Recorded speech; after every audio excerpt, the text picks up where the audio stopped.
compartir.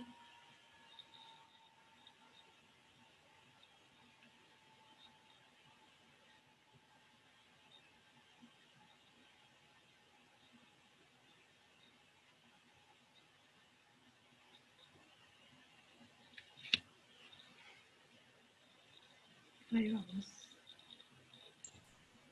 Ahí estamos. Ahí estamos. Estaba muy entretenida la charla que no nos dimos cuenta y se cortó enseguida a los 30 Sí. minutos. Sí, eso iba a decir, que nadie se dio cuenta. O nos robaron minutos, ¿viste? No, yo estaba viendo los minutos y sí, veía que ya se iba, pensé que iba a llegar a terminar con lo de alineación para después comenzar con lo de las antítesis. Pero bueno, porque ya vieron en el canal de YouTube que voy poniendo de última clase parte 1, parte 2, parte 3, con la misma fecha para que todos estén. Faltan todavía algunos más.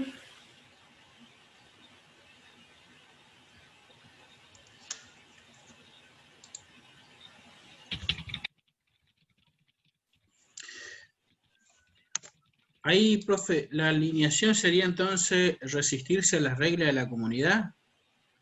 Esa desviación. Eso sería, o sea, no estar de acuerdo con la comunidad, con ese grupito o al que pertenece. Claro, o no reconocer lo que por ahí vulgarmente podemos decir el rebelde, ¿no? El que está poniendo en cuestión, el que no quiere aceptar cuáles son las reglas, ¿sí? El que podemos pensarlo en la comunidad familiar, el adolescente, ¿no? El esa adolescente. etapa.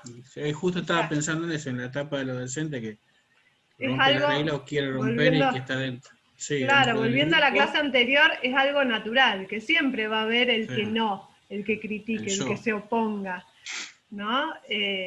Algo natural, pero en realidad está relacionado a lo social, como decíamos la clase pasada. Entonces, volvemos a la presentación. Entonces, el último punto que él dice que siempre está que atraviesa las ideas del pensamiento sociológico es la alienación. Específicamente la alienación y el progreso lo vamos a ver con Marx, que toma este concepto de la alienación del trabajador, ¿no? El proletario alienado de su trabajo, o sea, de estar haciendo una actividad repetitiva en la sociedad industrial, que termina alienado de su producción, dice él, ¿no? Yo pongo una tuerca todo el día, la tuerca, y la verdad que no me importa si poner esta tuerca terminó en hacer un auto. Mi trabajo es poner la tuerca y yo quedo ahí.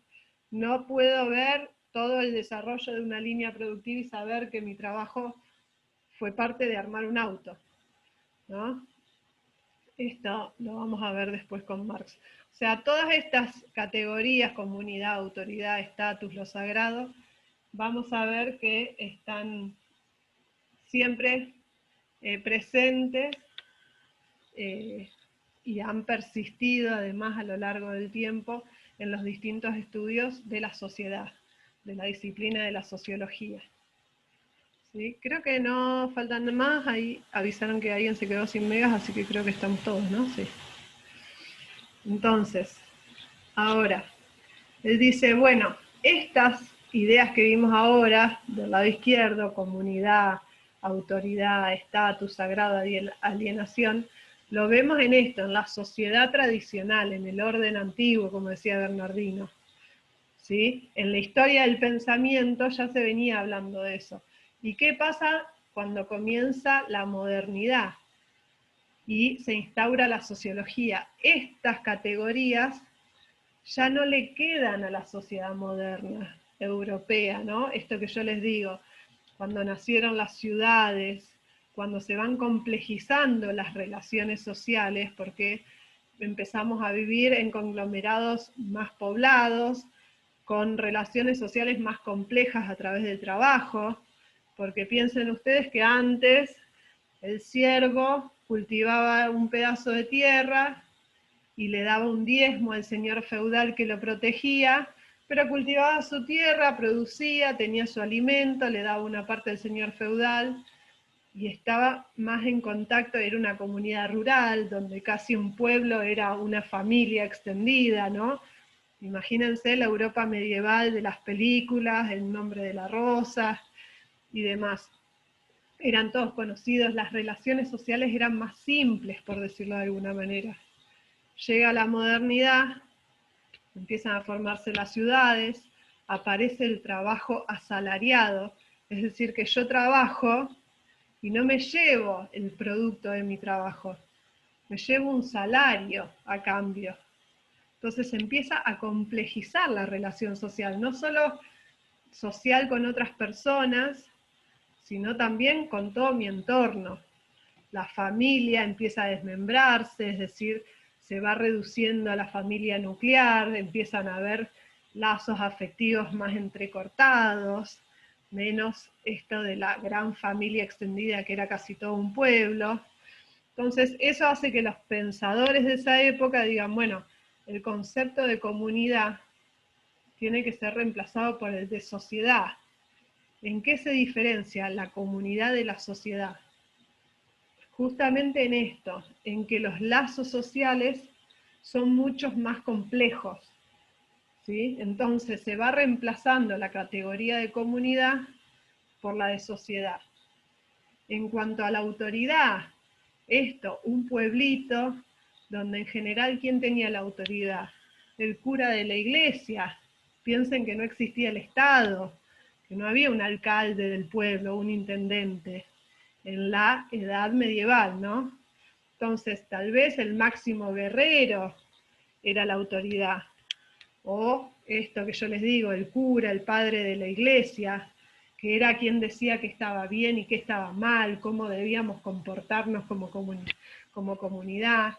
¿Qué pasa en la modernidad? No, aparece el poder como algo autónomo, ¿por qué? Porque sucede la Revolución Francesa, la burguesía como nueva clase social termina con la monarquía, esto simplificando, pero para la clase que viene lo vamos a ver en un texto que está muy bien explicado. La burguesía que hace en la Revolución Francesa, a grandes rasgos y acotadísimo, corta la cabeza del rey en Francia, dice, acá se acabó la monarquía. Ese rey, que era la autoridad, porque su poder era divino, porque había sido elegido por Dios, se acabó. Ahora vamos a formar lo que es la república. Vamos a empezar a elegir a nuestras propias autoridades, y ahí aparece el concepto de poder. Entonces, una autoridad que antes estaba dada porque era el más fuerte, porque era el que decía lo que estaba bien o estaba mal, empieza a ser como el poder accesible a todos. Todos podemos llegar a ser la autoridad hoy en la democracia, ¿no? Decimos, todos podemos disputar el poder político. Entonces, esta es una idea nueva que va chocando con la autoridad tradicional, aquella que estaba legitimada en el pueblo, que todos reconocíamos que el viejo más sabio era el que nos iba a decir qué hacer, qué no hacer, qué estaba bien, qué estaba mal, ordenaba esa comunidad. Ahora es el poder como algo autónomo, y todos somos capaces en la modernidad de conquistar ese poder. Es este anhelo en Marx de que el proletariado es capaz de tomar el poder, tomar el Estado y hacer la revolución del proletariado. ¿Se entiende esta diferencia entre autoridad y poder? Luego, al estatus, a este rol que cada uno, esta función que cada uno va cumpliendo dentro de una comunidad, que es como un sistema lleno de partes, Profe, donde cada uno tiene un rol. Sí. Me quedé ahí en el tema de poder. El poder, ahí cómo lo legitima, ahí en donde dice usted, el poder, cada uno puede llegar a aspirar a tener poder. Claro, si por todos esto, tienen poder, o es un poder centralizado en una sola persona. Pues si todos tenemos poder, en esa idea de la burguesía, ahí que dijo que todos podemos tener poder, porque sí, el poder estaba antes en el rey. Cae el rey. que era divino, ¿no? Que venía Claro, dado. venía dado por Dios. Ellos decían que era Dios en la tierra, o el Hijo de Dios, una cosa así. La cuestión es que eran intocables. Cae la monarquía. En la Revolución Francesa estamos hablando. Claro. A partir de ahí. Sí, como hecho histórico, la Revolución Claro, Francesa. Y legitima el poder. Ahí nace el Estado. ¿Cómo legitima el poder? o la misma sociedad elige al poder. Claro, Porque justamente. si todos podemos, ¿me Sí. entiendes? Si Sí, todos sí, podemos sí, sí. tener el poder, ese es lo que no me queda bien claro ahí para entender autoridad y poder. Bien. Yo entendía poder como un déspota, o sea, yo más fuerte me hago del poder y puedo legitimarme o compro mi legitimidad de poder sobre las otras personas. Claro. En cambio, autoridad es cuando legítimamente me eligen como una autoridad, pero puedo, digamos, llevar adelante una sociedad, pero con moderación.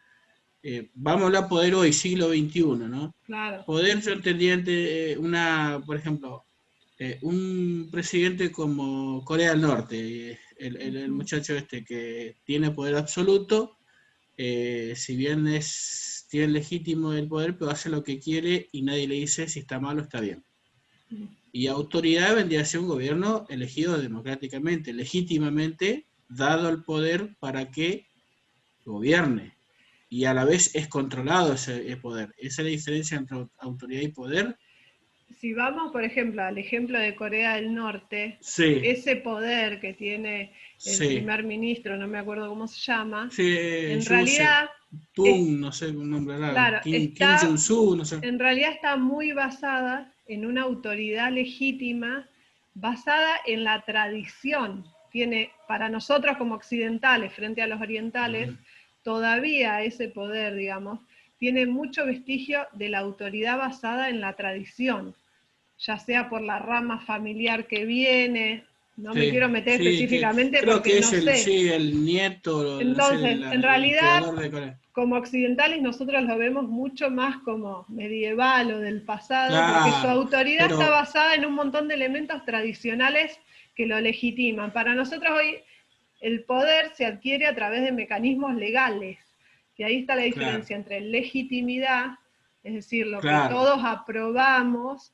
y nos parece correcto o bueno, y la legalidad, lo que está dentro del marco de que cumple las normas ya escritas. Entonces, igual pensemos pero siglo eh, XIX. a él claro, ahí por eso veo porque ahí dice, bueno, poder y autoridad. Usted puede tener poder y autoridad, pero no puede tener autoridad. A veces puede tener autoridad, pero no el poder propiamente dicho, ¿no? De que hago lo que yo quiero.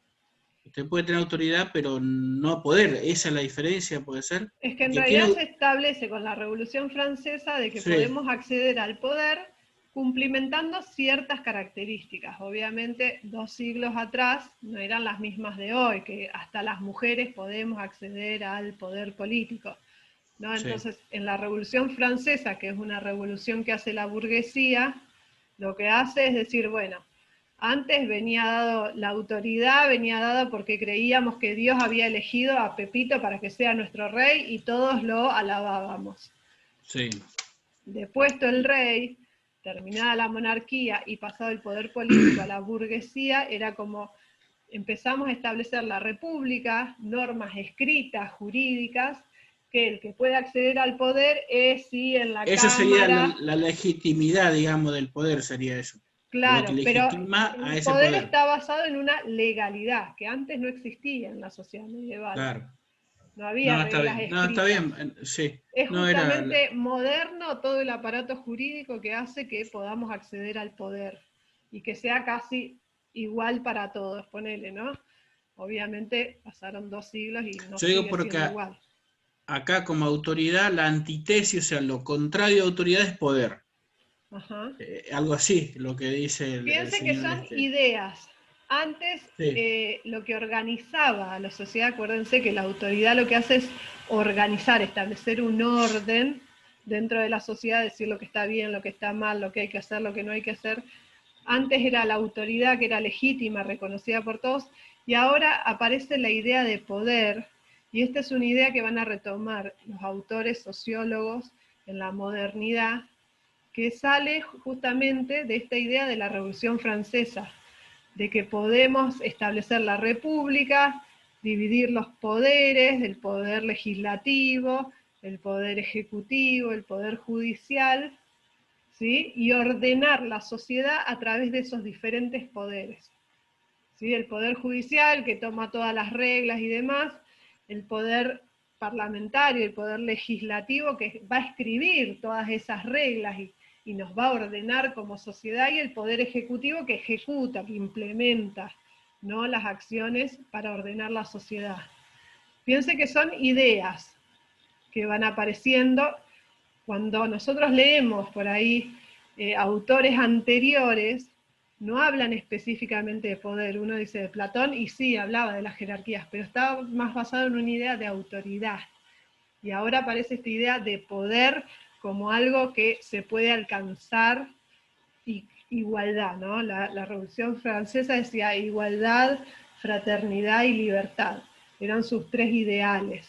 Entonces ya el hombre en el siglo XVIII, siglo XIX, ya se creía casi libre. Después avanzamos 100 siglos más y decimos, ¿cuánto nos falta para la libertad y para la igualdad, sobre todo, ¿no? Pero en los albores de la Revolución Francesa ya estaban todos convencidos, capaces de hacer una sociedad cada vez más igualitaria, más justa, y una de esas ideas que aparece es la del poder. Y acuérdense esto, de que se complejizan los lazos sociales que unen a una comunidad. ¿Sí? Antes éramos la familia, que casi era el pueblo, donde la autoridad era reconocida, el más viejo, o el cura, o depende de cada sociedad, de cada pueblo. Y ya en la sociedad moderna se empiezan a complejizar estos lazos sociales. ¿Sí? Pensémoslo entre estatus y clase. Ya en la sociedad moderna lo que hacen es hablar de clases. Y de distintas, podemos hablar de clase media, baja, alta, de la clase trabajadora, de la clase empresaria, de la clase comerciante, si lo pensamos a las clases como desde el rol económico, ¿sí?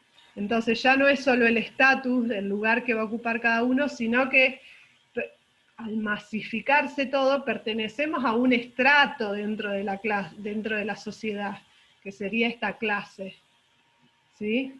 Que no es estático, depende del análisis, cada uno de nosotros podemos pertenecer a diferentes clases. ¿Sí? Marx, por ejemplo, dice que en la sociedad moderna hay solo dos clases, dos grandes clases, el proletariado y la burguesía, los que tienen los medios de producción y los que no lo tienen, y él divide así la sociedad en dos nada más. Hoy otros análisis pueden decir, bueno, yo establezco que los estratos de nuestra sociedad es la clase baja por su cantidad de ingresos, la clase media por su cantidad de ingresos y la clase alta. ¿Sí? Hay diferentes clases, pero ya el estatus no es tan individual, sino que pertenecemos como una franja de la sociedad, según los diferentes análisis. Luego, lo sagrado, eso que decíamos que tenía que ver con las costumbres, ya los modos de conducta socialmente aceptados o convenidos, compartidos por todos nosotros, ya en este lazo social que nos une a los demás, empieza a aparecer lo secular, que tiene que ver con el utilitarismo y la mentalidad individualista de la modernidad. O sea, yo me relaciono con lo otro no por lo que está solamente socialmente convenido, sino también por mi interés. Esto piense que son las ideas del pensamiento de esa época, ¿no? Esto de pensar en el hombre racional, ¿sí? Que actúa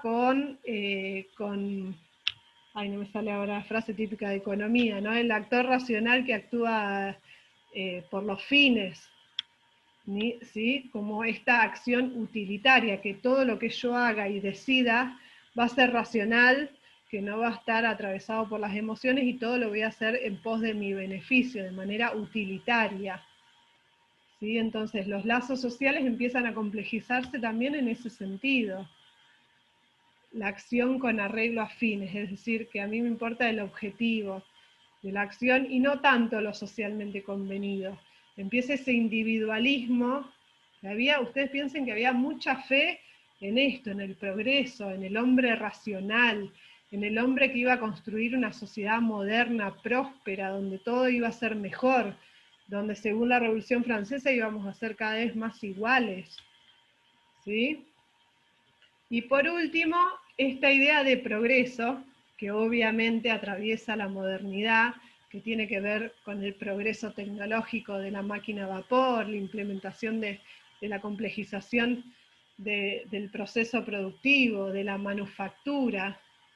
Piensen que antes lo productivo era el suelo, específicamente, pensemos antes del descubrimiento de América, era todo lo que tenía que ver con la producción de la naturaleza, ¿no? De la producción primaria de la agricultura, y lo que utilizábamos para vestirnos, para hacer nuestro techo, era casi artesanal, ¿no? Estaban los campesinos y la clase artesana, que por ahí te hacía un zapato, una prenda de vestir, que hacía un barco, una canoa, que hacía esas herramientas, las herramientas casi las hacían uno mismo, ¿no? Para trabajar.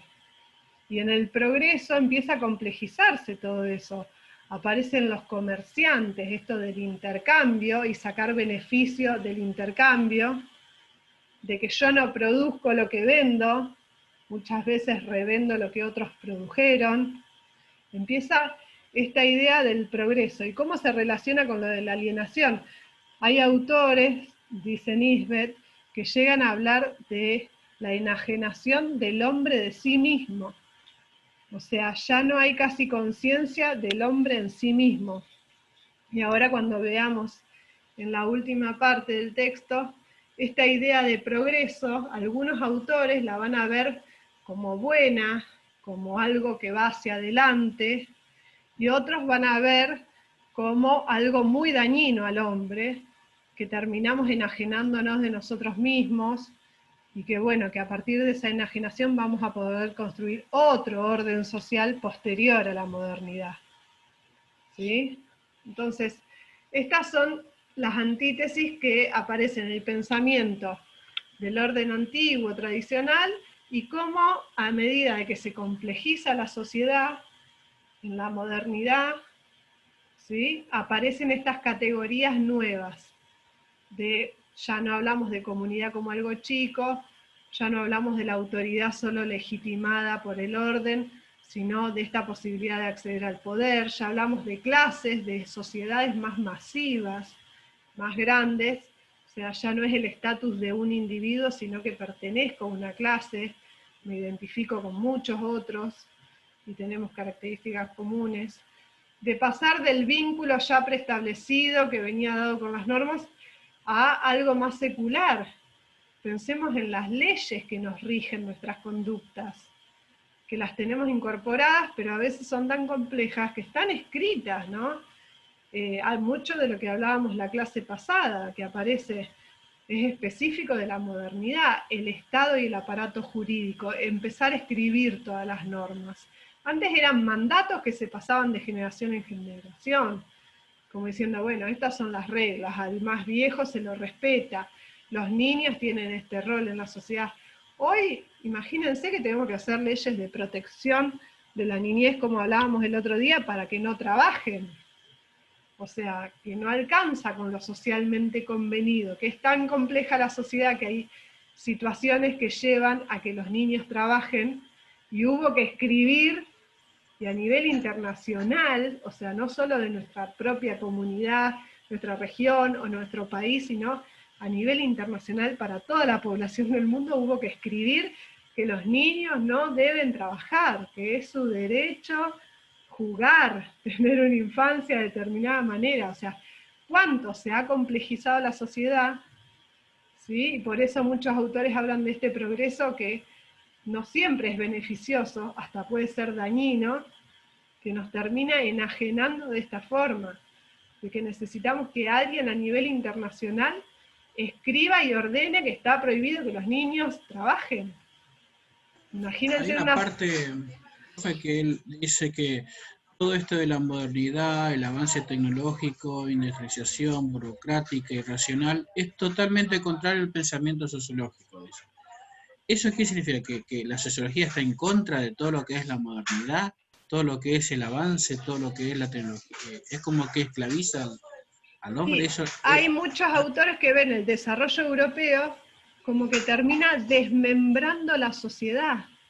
O sea, de llegar a decir, bueno, todo este progreso que parece bueno, que trae progreso económico, termina rompiendo mandatos que parecen básicos en una sociedad medieval, como que no se explote a los niños de determinada manera de trabajo. Si bien antes trabajaban, en realidad no trabajaban como asalariados, eran parte de una organización familiar que producía sus propios alimentos o su casa, eran relaciones sociales más simples. Entonces, la modernidad complejiza todos los lazos sociales de tal manera que algunos autores dicen, esperen, este progreso nos va a llevar al diablo como sociedad, ¿no? Estamos explotando a un niño a través de un salario mísero para que trabaje en el campo y recolecte frutillas. Entonces, algunos... Y hay una parte donde él también se contradice con la Edad Media, donde dice que en la Edad Media se bregaba por el ser humano para que sea racional e independiente de los pensamientos religiosos, que era estructuralista, que era muy cerrado, hasta llegar a lo racional, pero logra eso, hacer racional con esto, con la tecnología y todo, y es como que quiere volver para el pasado. Claro, O ahora lo sea, es vamos como a que se ver. contradice. Ahí vamos a esa parte. Bueno, hasta ahí las ideas, elementos y sus antítesis, ¿no? Y fíjense que el texto después tiene otro parágrafo que habla de la rebelión contra el individualismo. Ese es el subtítulo que tiene, ¿no? En la página 20. ¿Qué pasa? A ver que voy a correr esto. ¿Qué pasa ahora? Entonces, el siglo XIX, el comienzo, los albores, el establecimiento de la sociedad moderna, que hace, amenaza ese orden social, cómo estaba organizada la comunidad tradicionalmente. Entonces, en los siglos anteriores, el iluminismo, que se le llama a esa etapa, ¿no?, donde se establece bien la razón, en el siglo XVII, XVIII, hay una prevalencia por romper esa idea de comunidad tradicional, de que el progreso y a través de la razón plena el hombre va a ser cada vez más libre, ¿sí?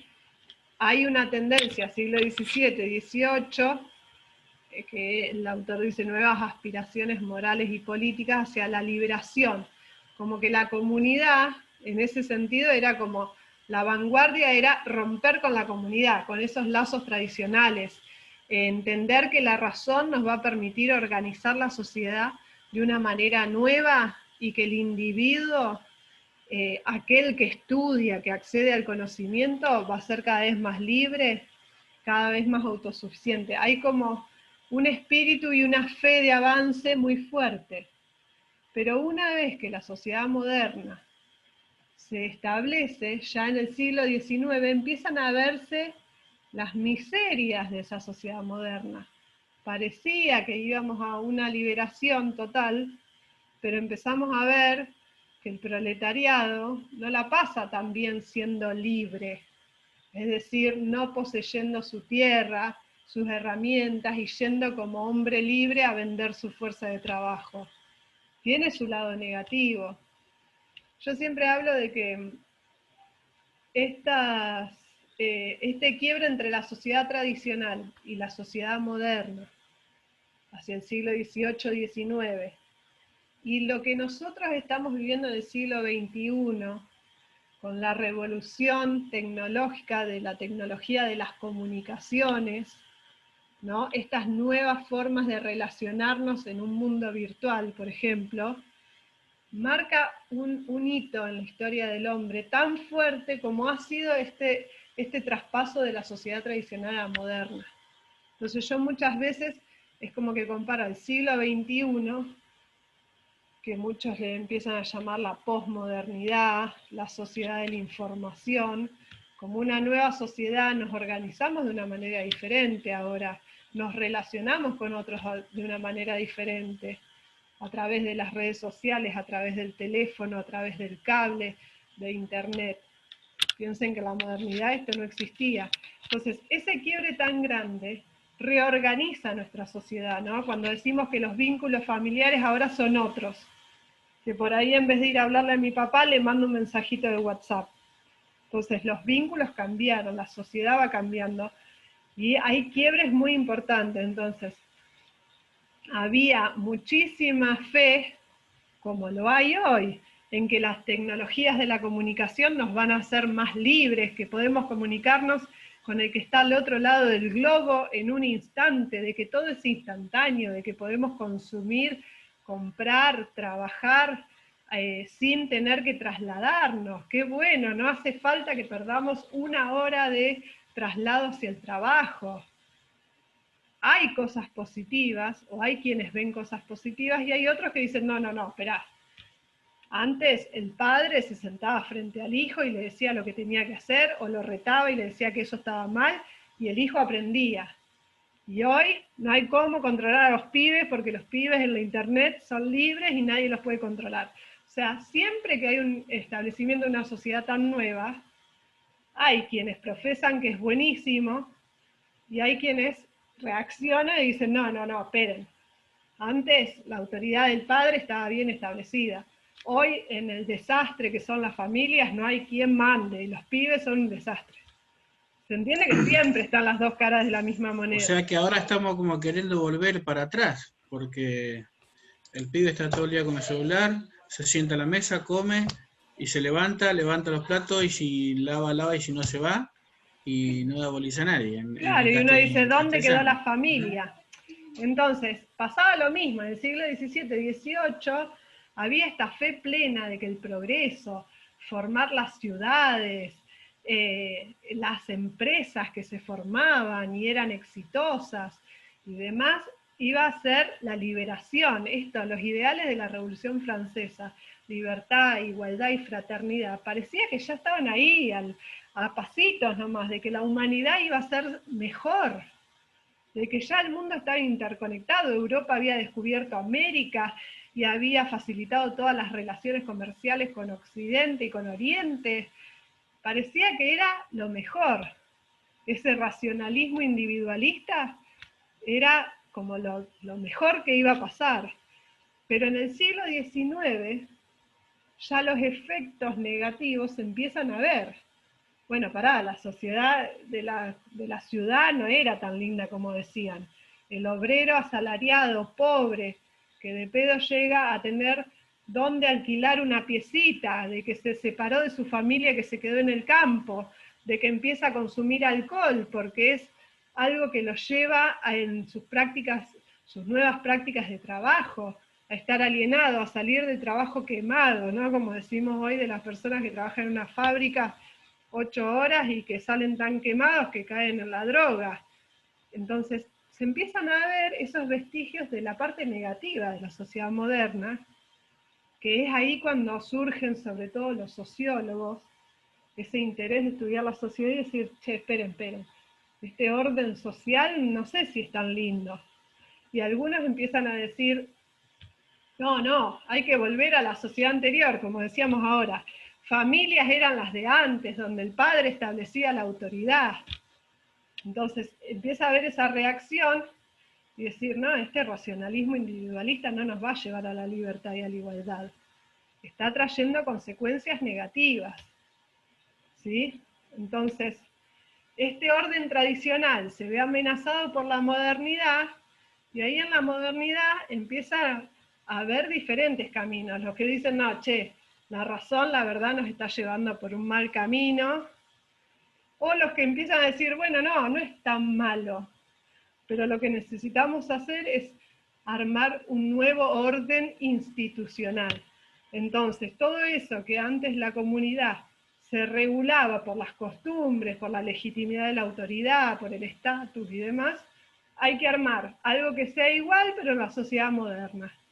¿Y qué es lo que va a contener a los individuos? Las instituciones. Entonces, el individuo tiene que ir a la escuela, tiene que permanecer en una institución donde le van a enseñar cómo comportarse, cómo pensar, aprender, ¿sí? Tiene que después pertenecer a una empresa, ser trabajador, ponerse la camiseta. Tiene que haber un Estado donde el poder político se alcance de determinada manera, tenés que tener más de 18 años, tenés que ser hombre para poder ser, tenés que ser nacional de determinado país, o sea, tener la nacionalidad para poder elegir y ser elegido. Y empieza, fíjense que justo en el siglo XIX es donde más surge la idea del Estado-Nación. En Argentina, en el 1800, empieza a haber todo esto de necesitamos formar una nación, identificarnos con nuestras propias reglas, establecer nuestra historia como nación argentina, tener nuestras autoridades electas. ¿Sí? Fíjense que coincide también nosotros en Argentina. Es el siglo XIX donde dicen, bueno, el orden tradicional se perdió, las reglas y la organización de la comunidad es nueva, es diferente en la sociedad, son más complejos los lazos, necesitamos establecer un orden institucional nuevo. Entonces, por eso ahí el texto parece confuso, ¿no? De que hay un auge de decir el racionalismo individualista es lo mejor, pero a la vez en el siglo XIX ya empiezan a ver las cosas negativas y a decir, no, esperen, este orden no está tan bien. Tenemos que trabajar en pos de generar un orden institucional que nos contenga. Y ahí aparece el Estado. El Estado en la sociedad medieval no existía como lo conocemos hoy. ¿Sí? El Estado con su organización jerárquica que nos va a regular nuestra vida. Piensen que hoy toda nuestra vida está marcada por las regulaciones del Estado. Nacemos y para ser reconocidos como hijos de, tiene que haber testigos o haber nacido en una institución sanitaria registrada. ¿No? Yo, la mayoría de nosotros, por ahí acá tenemos un caso, todos nacimos en una institución sanitaria, en un hospital o en una clínica. ¿Qué pasa si yo con mi esposo tengo un hijo en mi casa y mañana voy al registro civil, voy al Estado, a esta organización que todos tenemos en común, digo, esta es mi hija? Me van a decir, no, pero ¿cómo sabemos que es su hija?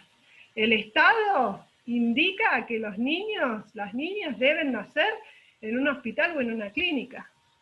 Yo no voy a reconocer que esa es su hija, ¿cómo sé? Entonces te exigen que traigas 2 testigos. No sé si conocen algún caso de alguna parturienta en casa. Entonces, el Estado nos regula la vida desde antes de nacer casi, nos dice dónde tenemos que nacer. Profe, está por terminar la hora. ¿Qué hacemos? Nos volvemos a conectar, ya nos falta poquito de la revisión y les dejo la tarea. ¿Sí? Entonces, piensen esto, que el Estado moderno nos regula toda la vida, todo eso que antes estaba implícito en el pueblito, en la comunidad, todos sabían que eras hijo de Pepito y Fulanita porque sabían la noche que habías nacido en la casa de la partera Juana. Entonces, hoy es tan compleja la sociedad que si yo aparezco con un bebé, necesito testigos para que el Estado me crea y lo registre como hijo mío. Miren cómo se han complejizado las relaciones sociales. Esto, el parentesco. Cuanto antes era una costumbre normal, y hoy el Estado nos regula cada acto de nuestra vida. Salimos a manejar el auto y estamos llenos de reglas de tránsito que las establece el Estado y que establece para que el tránsito no sea un caos. Todos los que conducimos tenemos que conocer las reglas y respetarlas. ¿Para qué? Para que no sea un caos todo. Para que la gente no se pase los semáforos en rojo, no exceda la velocidad. Cualquier otro hecho social, pensemos en nuestra vida, cuán regulado está.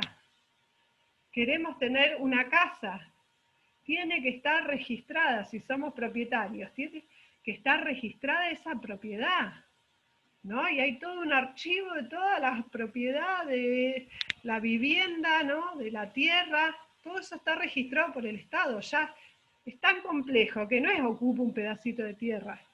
Tengo que responder y presentarme frente al Estado para que lo registren y yo y los demás en este país sepan que ese pedazo de tierra es mío.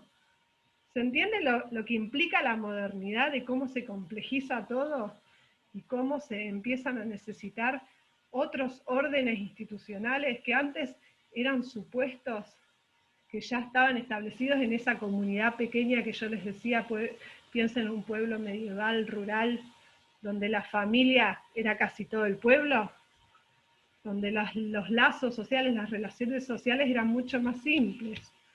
En la modernidad se complejiza tanto que hace